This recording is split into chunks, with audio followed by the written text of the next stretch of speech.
Well, hello everyone and welcome back. This is another Spiritual Thursday.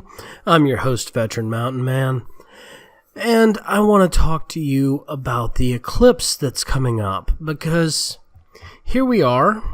It is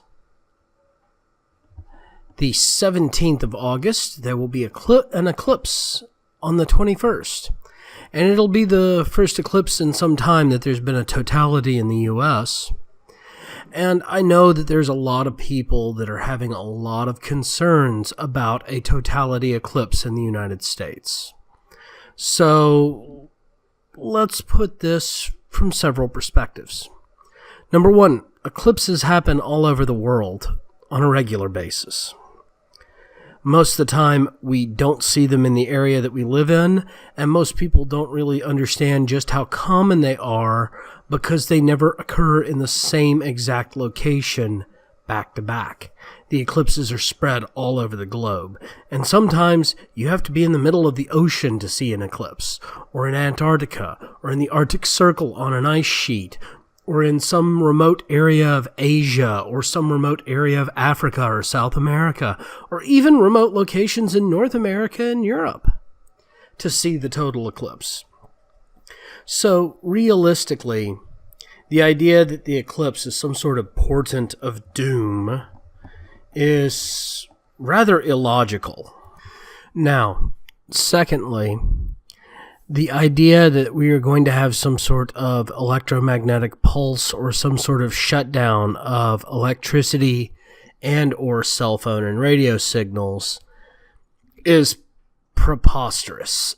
Short of an EMP burst or some sort of solar mass ejection, we're not likely to have an EMP event. And eclipses are not solar mass ejections. So unless North Korea decides to airburst a nuke above us, or some other nuclear power decides to airburst a nuke above us during the eclipse, it is highly unlikely that all electrical circuits will stop working.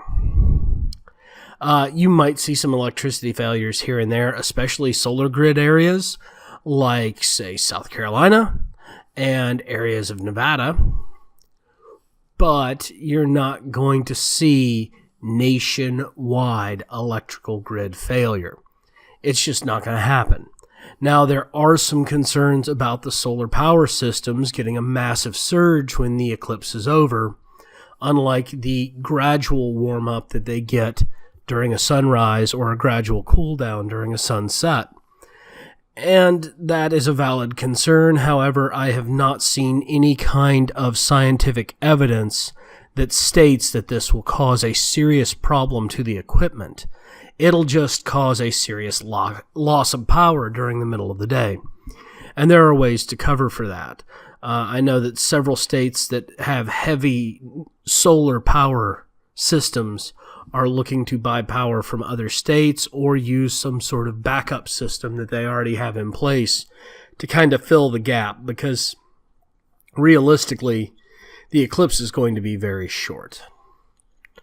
Now, that being said, this is also not the end of the world. Yes, I do practice sun worship. I am a pagan.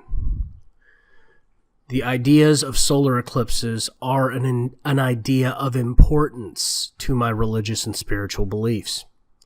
But I don't believe it's the end of society or existence. I think it is an instrument of change. It will cause a spiritual awakening in the masses, and I think it will cause a lot of people to question their religious, spiritual, and emotional mindsets, and perhaps even do the culture some good. So while I believe that this eclipse will create change, I don't believe it's the end of an era or the beginning of a new era or anything of that nature. I think it's going to have a profound effect on the individual and less effect on society. Well, those are the three big myths that are going on for this eclipse.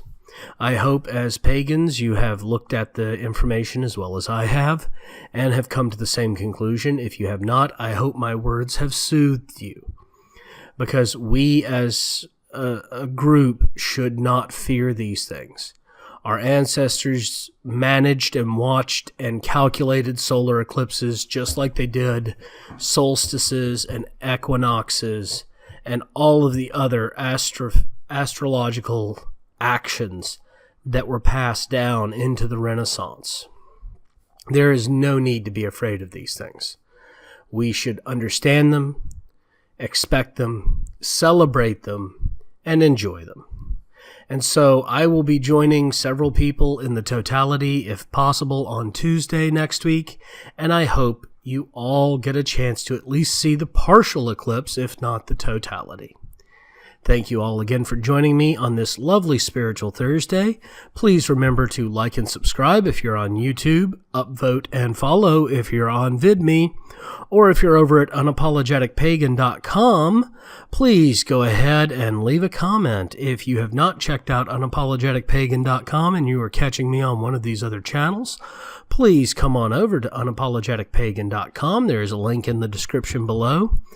We would love to see you there. There's a lot of great content, and that is where this serial goes every week. Thank you all again, and have a lovely Spiritual Thursday.